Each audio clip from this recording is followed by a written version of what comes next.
एक प्रसिद्ध भारतीय गायक, संगीतकार आणि संगीतज्ञ ज्यांनी 1960च्या दशकात मराठी संगीत रंगभूमीला पुनरुज्जीवन दिले। त्यांनी हिंदुस्थानी शास्त्रीय संगीत, भक्ती संगीत, भावगीते, अभंग आणि नाट्य संगीतात प्रभुत्व मिळवले। त्यांच्या प्रतिभेने संगीत क्षेत्राला नवीन दिशा दिली आणि अनेक कलाकारांना प्रेरणा दिली। ओळखा पाहू मी आज कोणाबद्दल बोलणार आहे? नाही ओळखता येत? सांगतो। त्यांचे मूळ नाव गणेश व आडनाव नवाथे, पण मंगेशी देवस्थानातील पूजा व अभिषेक सांगणारे भिकाजी तथा बाळूबुवा यांचे पुत्र म्हणून आडनाव अभिषेकी झाले।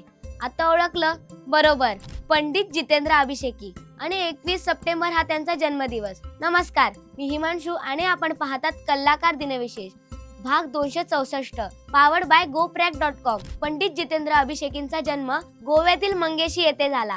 संगीताच्या वातावरणातच ते लहानाचे मोठे झाले। संगीतातील स्वर व तबल्याचे बोल हे त्यांच्या सवंगडी बनले। वडिलांना कीर्तनात लहानपणी साथ केल्याने स्वर, ताल, लय व उच्चार यांची त्यांना चांगली जाण आली। नंतर पुण्यात नहरबुवा पाटणकर व यशवंतराव मराठे यांच्याकडून ते गाणे शिकले। तिथून ते बेळगावला गेले व तेथे पेटी वादक विठ्ठलराव कोरगावकरांकडून त्यांनी संगीताचे काही धडे घेतले। पुढे ते 1952 मध्ये मुंबई आकाशवाणी केंद्रात कोकणी विभागात संगीत संयोजक म्हणून ते रुजू झाले। नोकरी करीत असतानाच उस्ताद अजमत हुसेन खॉ साहेब यांच्याकडून गायनाचे मार्गदर्शन घेण्याची त्यांना संधी मिळाली। शास्त्रीय संगीताच्या अभ्यासासाठी 1959 मध्ये भारत सरकारची शिष्यवृत्ती मिळाल्यानंतर ज्येष्ठ गायक जगन्नाथ बुवा पुरोहित गुणीदास यांच्याकडून त्यांना दीर्घकाळ तालीम मिळाली। विविधांगी व्यासंगामुळे आपली अशी स्वतंत्र शैली त्यांनी निर्माण केली। गमकयुक्त स्वरावली, प्रतिमेचा स्वतंत्र आविष्कार, उत्कट, भावनापूर्ण आणि सौंदर्यप्रधान प्रस्तुती, राग भावाला